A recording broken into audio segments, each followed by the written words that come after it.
Good evening, and thank you for the invitation to be involved in this special celebration. One of the things we know about those first Baptists in Zurich in 1525 is that they loved the Sermon on the Mount. It was the passage of Scripture that the early Baptists spent most of their time focusing on. Yes, they believed that the whole of Scripture was God-given, but they thought there was something very special about the Sermon on the Mount. It seemed to them to get at the very heart of who Jesus was and what he taught and what he expected of them as disciples.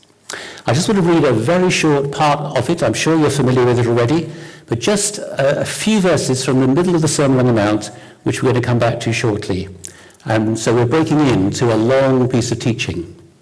It's verse 33 of Matthew 5, if you want to follow it, where Jesus says this, "Again, you have heard that it was said to the people long ago, 'Do not break your oath, but keep the oaths you have made to the Lord.' But I tell you, do not swear at all, either by heaven, for it's God's throne, or by the earth, for it's his footstool, or by Jerusalem, for it's the city of the great king. And don't swear by your head, for you cannot make even one hair white or black. Simply let your yes be yes, and your no be no.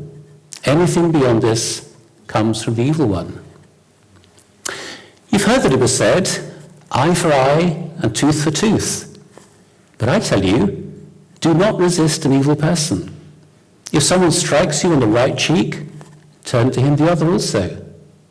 And if someone wants to sue you and take your tunic, let him have your cloak as well.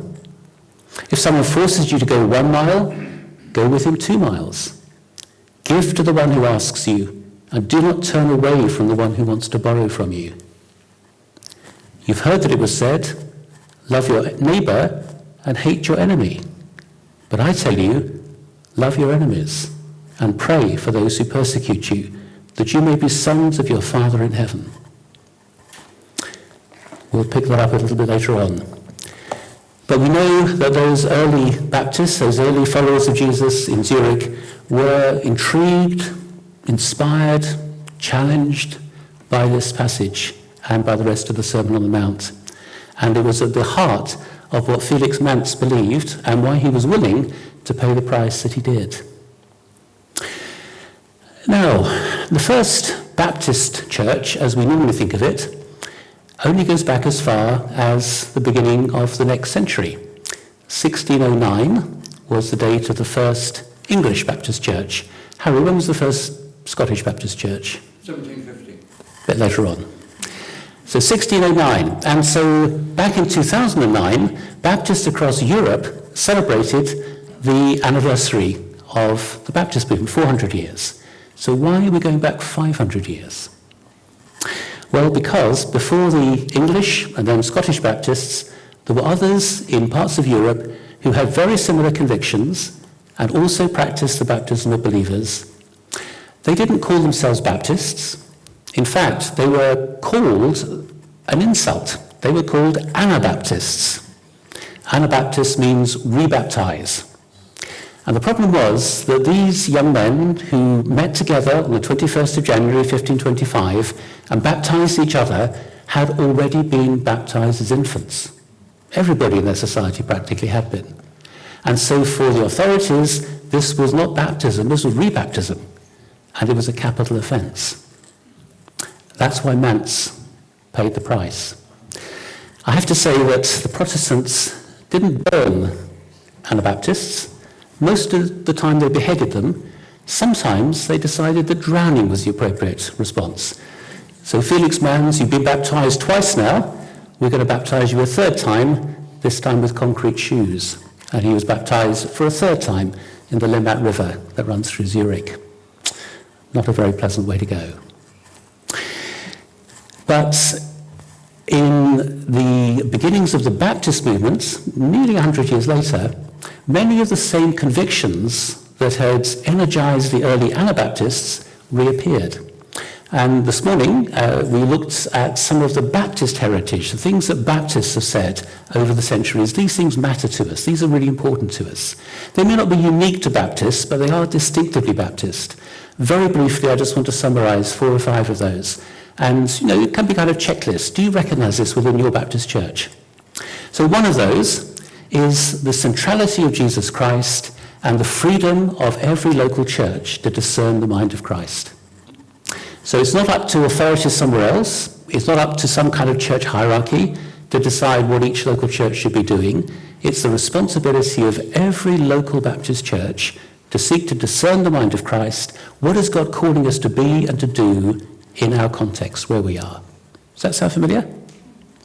That's the way the Baptist churches should be operating, at least. A second thing is that baptism is for believers, that it's not for infants. That's something which got Baptists into all kinds of trouble. But it's something I think we need to affirm and insist on. There is a problem with infant baptism. Not only is it unbiblical, but it confuses people and presents the idea that actually when someone's been baptized as a child, they're now a Christian. And I think that's dangerous and damaging. I think this is something the Baptists need to continue to offer as a gift to the wider Christian community. Baptists aren't the only ones who believe that, but it is very much part of our heritage. And a third thing that these early Baptists believe very strongly is that mission, participating in God's mission, is not something to be left to professionals, but something for all of us to be involved in. And we're all called to bear witness. We may not all have the gift of evangelists, but we're all called to bear witness to Jesus Christ in our contexts. So I hope those three things are familiar. A fourth thing would be religious liberty. Harry mentioned that in his introduction. These early Baptists said very, very clearly, faith is far, far too important to be coerced. Nobody should be forced to believe anything. It has to be a free choice. There has to be freedom to believe or not to believe. Religious liberty. And the early Baptists didn't just want religious liberty for themselves, that would have been very welcome, but they wanted religious liberty for all. They were the pioneers of something we now take for granted in our culture. And the fifth thing that was very important to the early Baptists was we must be free from state control. We mustn't be dictated to by the government. Government is good, God ordained, government needs to govern, but the government must not be interfering in the church and telling the church what to believe and what to do. Those things were very important, and the early Baptists were passionate about those things. And all of those things were true of the English Baptists and then the Scottish Baptists as they began to emerge in the 17th and 18th centuries. But we're going to go back to 1525, so 500 years. So 80 years or so before the first Baptist churches as we know them emerged, there were these groups in Zurich, in Strasbourg, in Amsterdam, in a variety of places across Central Europe, Germany, Switzerland, Austria, Netherlands, who believed many of the same things and probably had a significant influence on the Baptist churches when they began to emerge in England and elsewhere. For many years, these so-called Anabaptists were either neglected by church historians or were seen simply as heretics. And one of the reasons for that was that they were almost always interpreted through the writings of their opponents. Now just imagine that your biography was written by your worst enemy. How would you come out? So for hundreds of years, we only knew what their opponents had said about them. And they said some pretty awful things about them. In the last 50, 60, 70 years, lots and lots of their own writings have been discovered, and we now know who they were, what they said about themselves. And right across different parts of Europe, and certainly in the UK, people have been rediscovering these Anabaptists. Not the term they used for themselves, as I say, it was an accusation, but they've been rediscovering what these early Baptists really were about. And many Baptists today have been quite excited by that. So nearly 100 years before the origins of what we know as the Baptist churches, there were other Baptists, and they shared many of these convictions. So we have a deeper and longer history than we realized. But the other thing we've discovered is that there were certain things that the Anabaptists believed and practiced, which not all Baptists have. And that might be a challenge to us, that there are deep roots that might question whether we've taken some of the teachings of Jesus as seriously as we might do. And there are three of those in particular that I just want to mention briefly this evening and just say a little bit about. The first of those was a deep and passionate commitment to non-violence. We will not fight. We will not kill. We will not participate in warfare. We will not endorse capital punishment. We will not kill, because, as we read in this passage in the Sermon on the Mount, Jesus says, love your enemies. Second thing, they said, we will not swear oaths. Now, you may not think that's very important today, but in the 16th century, oaths were everywhere. You swore an oath in court to tell the truth. Sometimes you still do today. You swore an oath in business that you wouldn't rip people off. You swore an oath of loyalty to your city or to your state. And, particularly important, you swore an oath to defend your country if the Turks invaded. And it looked like the Turks were going to invade in the 16th century. And the Anabaptists said, we will not swear these oaths. For two reasons. First of all, because Jesus says don't swear. What we read this evening.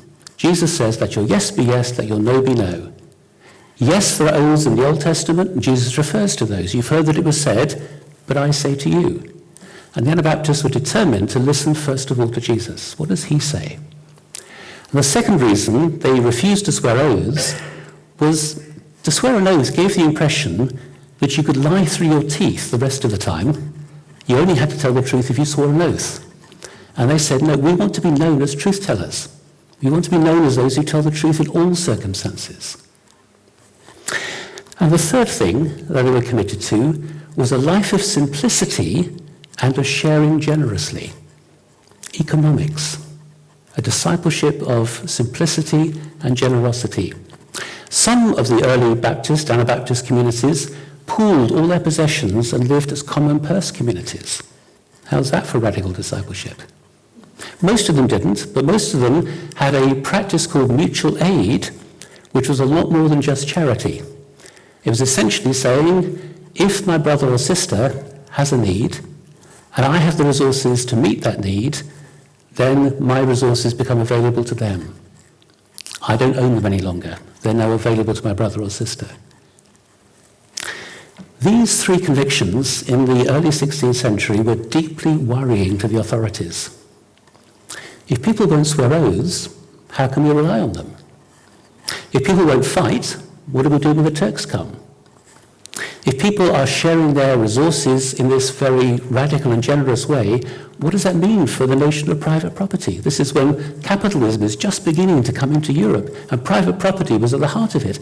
This is threatening everything. So they were seen not just as heretics, because they believed in believers' baptism, but as subversive, as treasonous, as cowards for not fighting. All sorts of things were thrown against them. And the Anabaptists, the Baptists in their defense, said, but we're reading the Sermon on the Mount. This is what Jesus tells us to do. And the difficulty they had was that for some hundreds of years, people have been finding ways around the Sermon on the Mount. Because it's pretty challenging, isn't it? It's hardcore. And there were 5 strategies to get around the Sermon on the Mount. And I wonder whether you've come across any of these. I hope you haven't preached them in your churches, or I might be in trouble here. Strategy number 1, what Jesus is telling us in the Sermon on the Mount is really just how far short we fall of God's standards. He doesn't expect us to do these things, but we need to know what the challenge is so we come to God for grace and forgiveness. That was very much a classical Lutheran approach to the Sermon on the Mount. We're not expected to do it, but it is a very challenging message, and we need God's grace and forgiveness. A second way around it was to say, yeah, this is really challenging, and some people should be doing it. The priests and the monks, they're the ones who should be doing it. The pastors, and I don't know how many of you are pastors here this evening, but I'm afraid there's no escape for you. You are actually meant to do this stuff. But the rest of us, and I'm not a pastor, by the way, the rest of us, we get off, okay, what do I expect to live up to this standard? So there's a kind of 2-tier Christianity here.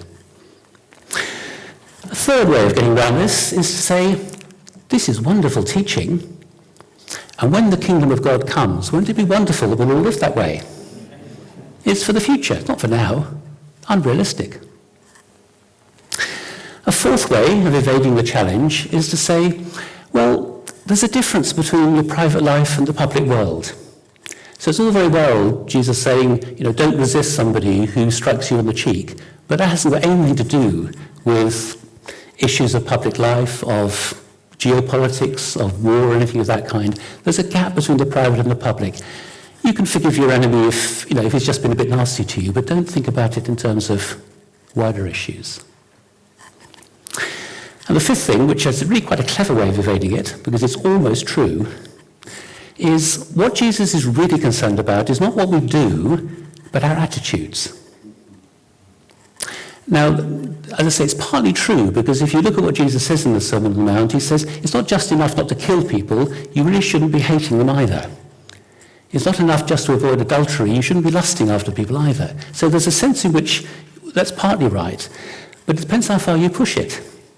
And some of the theologians have pushed it quite a long way, to the extent of saying, as long as you love your enemy, it's still okay to thrust your sword through him.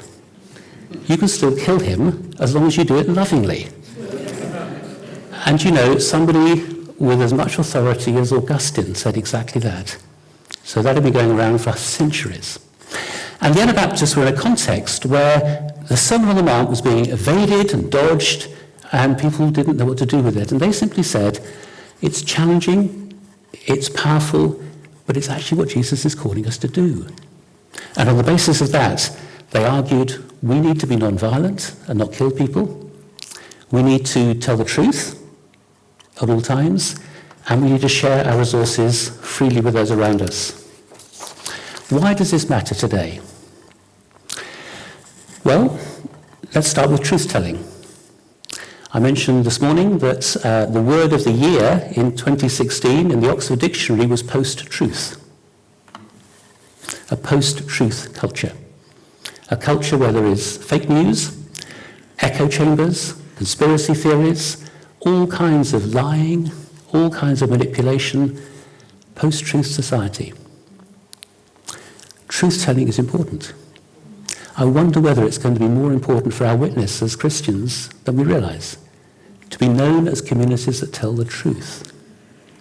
Communities perhaps that take the opportunity sometimes to speak truth to power, to say this is not right, this is not true. Non-violence. The early Anabaptists, the early Baptists, they were not idealistic. They didn't think that as long as you're nice to each other, people will be nice back. They lived in a society that was just as conflicted, just as violent as ours. But they came to believe, because of what Jesus said, that enemy loving might make a difference. That constant violence, cycles of violence were achieving nothing. Retaliation just produced more retaliation. Eye for an eye, tooth for a tooth, until everybody loses eyes and teeth. Is that really what we want? And they said, no, actually we need to find more creative ways of seeking justice. It isn't pacifism, that's probably not the best word for it, because that sounds very passive. It's active peacemaking. It's looking for creative alternatives, ways of making peace that don't depend on the sword or the gun or the bomb. Now more than ever we need that. What would it mean for a church to say, we're committed to this? We want to be peace churches. We want to be those who are learning how to make peace in our neighbourhoods and much further afield. What would that mean for our witness? And what about simplicity and sharing? I don't know if there are any people here with experience of being in an Anglican church, but the Anglican Church has its 39 Articles of Religion. That's a kind of founding document. 39 articles. Do you know 18 of them were specifically designed to exclude the Baptists and the Anabaptists? And in the 38th article, the Anabaptists are actually named as something to be avoided. And I do quite a bit of work with Anglicans, and I quite often tease them about that, because they shouldn't really be having an Anabaptist like me anywhere near them. But the thing that worried the authorities in England at a time when there probably were almost no Anabaptists here, because they'd been booted back to the continent, was their economic practices. Their radical economic practices of simplicity and of sharing, of generosity. We live in a society that is materialistic, consumerist, acquisitive. What would it mean for us to be churches that are known to be places of simplicity and sharing? Places where we resist the lure of the advertisers, where we say no to some of those things, and where we are a community of generosity and sharing. So I just wonder whether, as we celebrate Baptist heritage, as we give thanks for those who've gone before us and for the price they paid, whether if we go back a bit further than usual, another 80 or so years to the Anabaptist Baptists, whether there are some things we can learn from them about sharing and simplicity, about truth-telling, about non-violence. Some Baptists have already embraced those things, but they're not really part of the Baptist heritage as such. And I wonder whether this anniversary gives us an opportunity of exploring that. One more thing, and this is by way perhaps more of a personal testimony. I grew up in a Brethren church. Anybody here from a Brethren background? Sure there must be, yes. Well, 3 will admit it anyway. An evangelical Brethren church. And I'm very grateful for much of what I learned there. But looking back, one of the things that I realized later on was that I learned the stories of Jesus as a child. In Sunday school, I learned about the miracles, the teaching of Jesus, the parables, the life of Jesus as we find in the Gospels. But looking back as an adult, I don't remember much about that. I remember a lot of sermons from the letters of Paul, a lot of sermons from the Old Testament, but very little on the Gospels. Of course, at Christmas and Easter, we do encounter the birth of Jesus or the death of Jesus, the resurrection. But it's almost as if nothing important happened in between. He was born and he died. And actually some of the classic creeds of the church do exactly that. Born of the Virgin Mary, what comes next? Suffered under Pontius Pilate. Nothing happened in between. It's as if the life of Jesus doesn't matter. It's become a comma in the creed. And that's probably not enough. And so I am very grateful to the Anabaptist tradition, which I discovered as a young church planter in the 1980s in East London. Very grateful to be reintroduced to Jesus himself. Now, I'm not in any way suggesting we minimize the significance of either the birth of Jesus or his death, resurrection, and ascension. But I think we need to rediscover much of the life of Jesus. His teaching, his miracles, his healings, his conversations, the questions he asked, the way in which he engaged with the authorities. It's just a wonderful story. And I just wonder whether this might be really important for our witness today. I don't know what it's like in Inverkeithing. It's my first time here. I think I've been to Fife once or twice before, but I don't really remember. And I certainly don't know your context. But certainly in my context, most people around me are fed up with the church. No interest in church whatsoever. But still fascinated with Jesus. There is still a real interest in this man. People aren't convinced yet that he's the Son of God, but there's something about his life, his teaching, his example that fascinates people. I've come across that so often. I've got a little collection of statements from atheists who love Jesus. Get your head around that one. And that's the term they use. They love Jesus. I don't believe he was the Son of God. They don't believe all we believe about Jesus, but there's something about him that really attracts them and draws them. And I just wonder whether re-engaging with the radical Jesus, the Jesus of the Gospels, might be a good starting point as we share our faith with people. Yes, of course we want to talk about the significance of his death. We've been singing about that again this evening. Of course we do, and his resurrection. But I think the starting point for some people might just be an encounter with the life of Jesus as a way in to the fullness of his story. So I leave those things with you.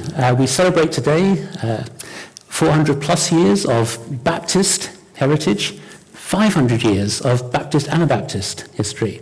And I wonder whether those of us who are part of Baptist churches, as I am in London, whether we can learn from the earlier Baptists, those who paid actually a much higher price than many of the later Baptists for their convictions. Can we learn from some of the things that they pioneered? Many of the Baptist and Anabaptist convictions are shared, but there are some things which are a bit different. And I wonder whether they might be helpful for us and significant for us as we seek to participate in God's mission in our generation. Harry, I'm going to hand back to you.